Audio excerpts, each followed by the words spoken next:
Il y a un an, nous fêtions les 30 ans des 16e Jeux olympiques d'hiver à Albertville. Albertvillois, nous gardons un souvenir nostalgique. J'étais enfant. J'ai vécu ces Jeux à hauteur d'enfant. Les adultes de cette époque, notamment les bénévoles 92, ont les larmes dans les yeux, des dizaines d'anecdotes sur des rencontres extraordinaires. Mais ces Jeux ont laissé un héritage contrasté. S'ils ont permis un désenclavement du territoire, ils ont eu aussi des effets néfastes. Impacts environnementaux, droits sociaux des travailleurs pas toujours respectés. Quant au boom économique, dans les années 90, c'est l'explosion du chômage.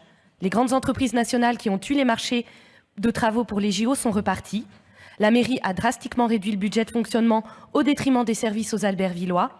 Et nous avons mis près de 20 ans à rembourser la dette des Jeux.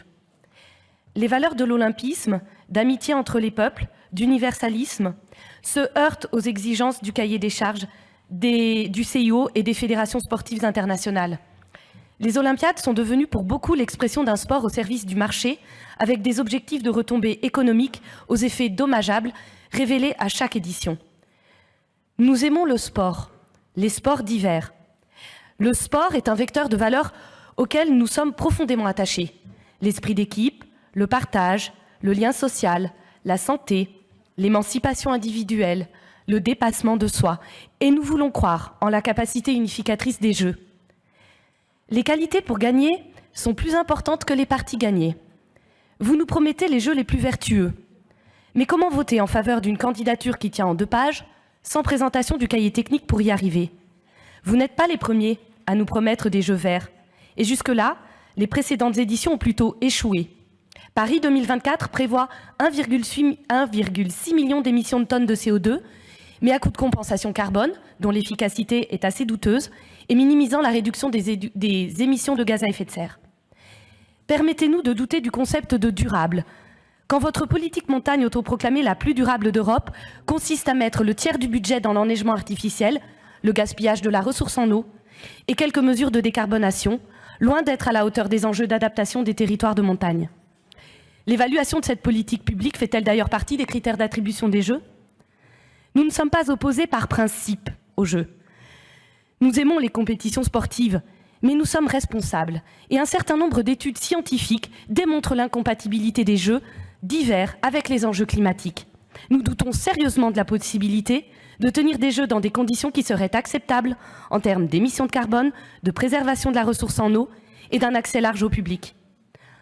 En compétition, l'à peu près n'existe pas. Comment voter en faveur d'une candidature à 1,5 milliard d'euros, sans modalité de financement et au risque de dérapage financier énorme? Risque d'autant plus important en raison de cette candidature précipitée. Précipitée parce qu'il y a une fenêtre de tir en raison des défections de candidature, comme évoqué par M. Chabert. Mais les défections ne vous alertent-elles pas sur les risques de cette candidature? Est-ce que cette précipitation n'aurait pas plutôt un lien avec un président de région qui se rêve président de la République porteur de la flamme olympique? En compétition, l'à peu près n'existe pas. Comment voter en faveur d'une candidature jusqu'à présent opaque? En quoi l'engouement de personnalités du sport autour d'une idée qu'ils trouvent géniale, décidée en petit comité, constituerait une adhésion populaire? L'héritage durable des JO dépendra du sens que vous donnerez à cet événement. L'organisation de méga événements sportifs peut-elle constituer l'alpha et l'oméga d'une politique de développement économique et touristique? L'héritage durable risque d'être irréparable, celui d'une dette financière, mais aussi écologique. Le champion tire les leçons du passé, concrétise le présent, pense le futur. A priori, nous ne croyons pas en des JO durables et populaires tant que le modèle du gigantisme persiste. Si JO il devait y avoir, alors ce serait l'opportunité de les réinventer. Ces JO devraient être exemplaires en mettant le développement des solidarités, le respect de l'environnement, la démarchandisation du sport au cœur de l'événement.